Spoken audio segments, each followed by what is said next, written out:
When Snape said nothing, Narcissa seemed to lose what little self-restraint she still possessed. Standing up, she staggered to Snape and seized the front of his robes. Her face close to his, her tears falling onto his chest, she gasped. "You could do it! You could do it instead of Draco, Severus!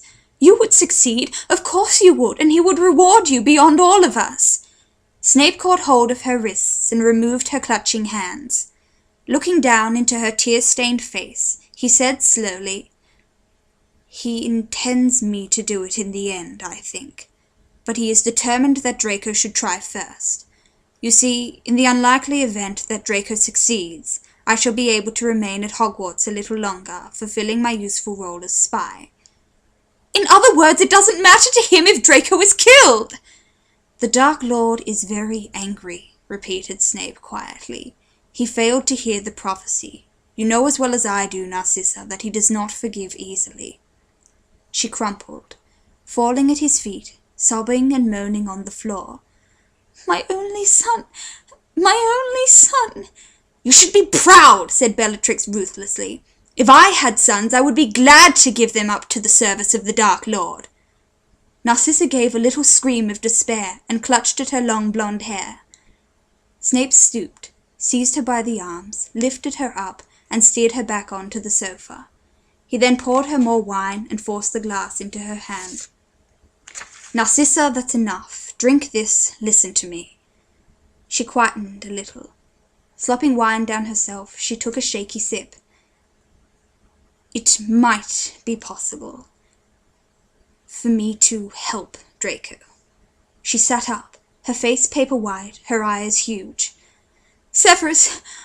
Oh, Severus! You would help him? Would you look after him, see he comes to no harm?" "I can try." She flung away her glass. It skidded across the table as she slid off the sofa into a kneeling position at Snape's feet, seized his hand in both of hers and pressed her lips to it. "If you were there to protect him... Severus, will you swear it? Will you make the unbreakable vow?" "The unbreakable vow?" Snape's expression was blank, unreadable. Bellatrix, however, let out a cackle of triumphant laughter. "Aren't you listening, Narcissa?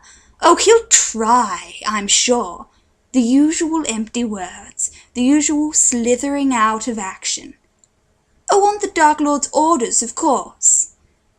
Snape did not look at Bellatrix. His black eyes were fixed upon Narcissa's tear-filled blue ones as she continued to clutch his hand. "Certainly, Narcissa, I shall make the unbreakable vow," he said quietly.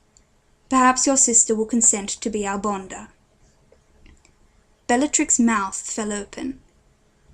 Snape lowered himself so that he was kneeling opposite Narcissa. Beneath Bellatrix's astonished gaze, they grasped right hands. "You will need your wand, Bellatrix," said Snape coldly. She drew it, still looking astonished. "You will need to move a little closer," he said. She stepped forwards so that she stood over them and placed the tip of her wand on their linked hands. Narcissa spoke. "Will you, Severus, watch over my son Draco as he attempts to fulfill the Dark Lord's wishes?" "I will," said Snape.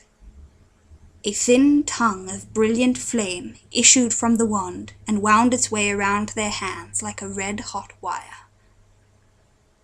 "And will you, to the best of your ability, protect him from harm?" "I will," said Snape. A second tongue of flame shot from the wand and interlinked with the first, making a fine, glowing chain. "And should it prove necessary, if it seems Draco will fail?" whispered Narcissa. Snape's hand twitched within hers, but he did not draw away. "Will you carry out the deed that the Dark Lord has ordered Draco to perform?" There was a moment's silence. Bellatrix watched, her wand upon their clasped hands, her eyes wide. "I will," said Snape. Bellatrix's astounded face glowed red in the blaze of a third tongue of flame, which shot from the wand, twisted with the others, and bound itself thickly around their clasped hands, like a rope, like a fiery snake. End of chapter 2.